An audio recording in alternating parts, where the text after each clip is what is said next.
Welcome to the Master of the Craft YouTube channel.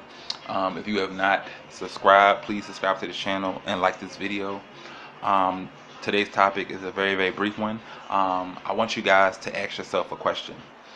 The question being, are you effective? Look in the mirror, or say it amongst yourself.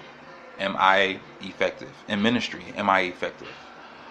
Um, a lot of us think we are. A lot of us want to be. Some of us are delusional, which is pretty common in human nature. Um, but you have to really ask yourself that question. As ministers of the gospel, or ministers of mime, or ministers of song, whatever you do, whatever you're minister music, whatever, um, it's important that we ask ourselves this question. Because you don't want to be doing all this ministry, you don't want to be doing all this singing and dancing and preaching, and you're not effective. Um, Souls aren't being saved, and souls aren't being delivered. Nobody's receiving their healing or their breakthrough because we're not effective. We're leaning on our talents, we're leaning on our gifts, and we're leaning on our skills. Not even realizing that that's not going to get us to where we want to go, and that's not helping the souls that may be seeking God, that may want God wholeheartedly. But we are supposed to be the vessel that guides them, leads them to that point, but we aren't effective. Um, we aren't anointed.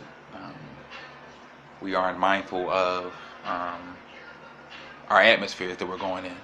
We don't pray before we minister, and we don't read our Bibles at home, and we don't fast. We don't have a fast life or a prayer life. We don't have a relationship with God outside of the church. The only time we pick up our Bible is when we're in church.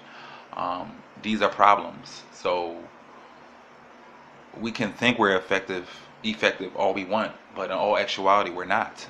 If those things are not happening, um, you can be dancing 20 years, 19 years, 18 years, however long you've been dancing, but there's no growth, no progress.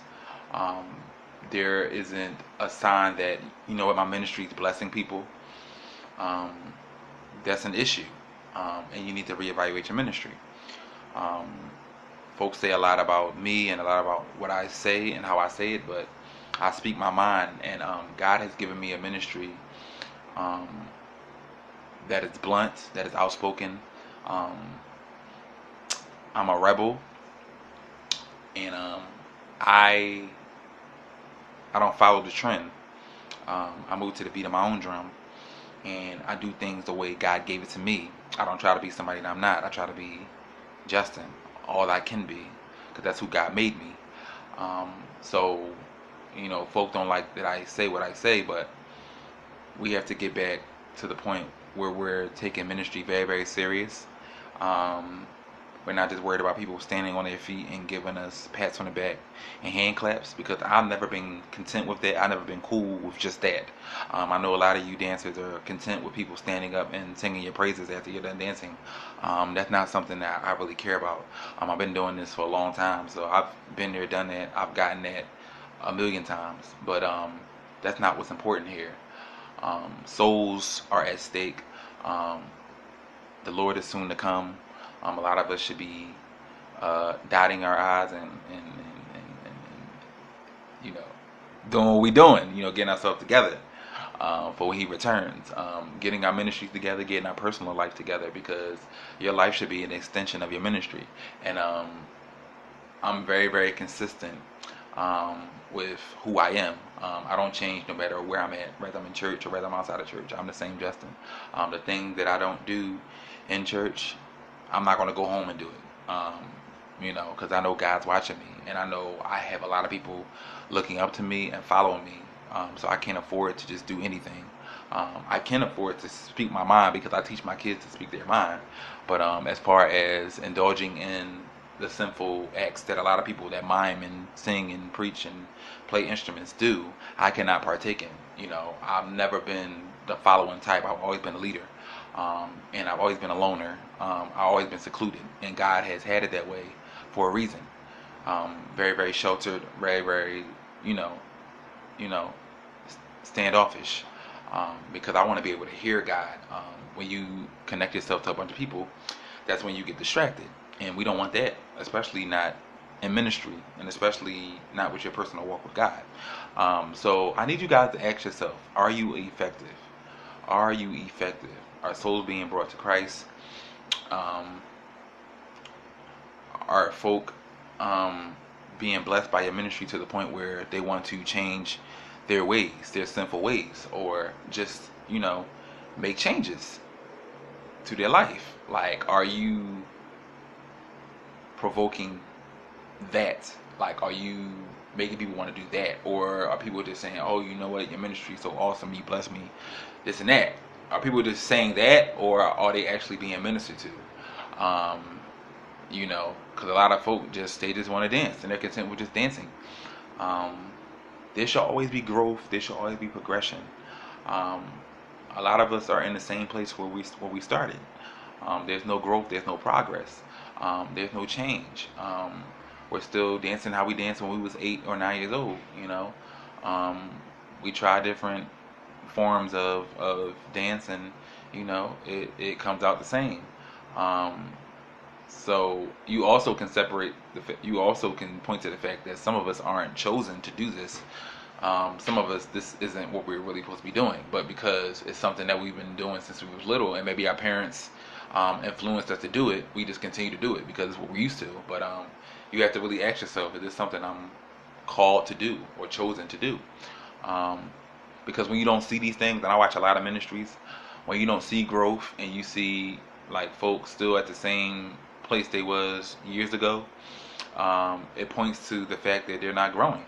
Um, Not saying they're not growing personally, but their ministry isn't growing. If you still, local, um, that's an issue.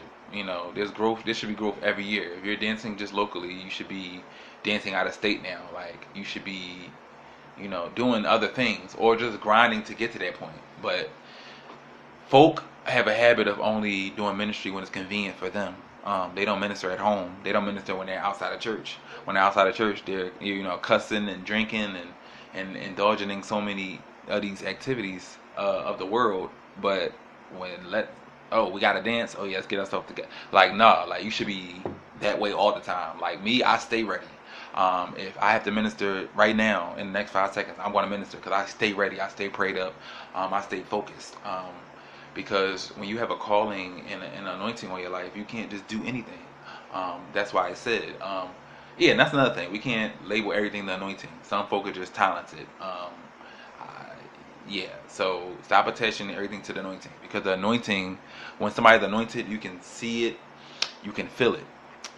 Before they even dance, like, folk should be able to feel it. I'm telling you from experience, because folk have actually come up to me and actually tell me, you're anointed, before I did anything. Like, they knew I was there to mine, but before I even did a move, they knew. So yeah, so you guys, I just want you to ask yourself that on today. That's the topic: Are you effective? And really, really seriously ask yourself that. If you're not in ministry to be effective, then you are in the wrong field. You need to be doing something else. But that should always be the goal. That should always be our mindset. That should always be what drives us. It's being effective. So I pray you guys enjoy the rest of your day. I pray heaven continues to smile upon you. And I pray that your ministries continue to thrive and continue to grow. Yeah, blessings. Peace, you guys.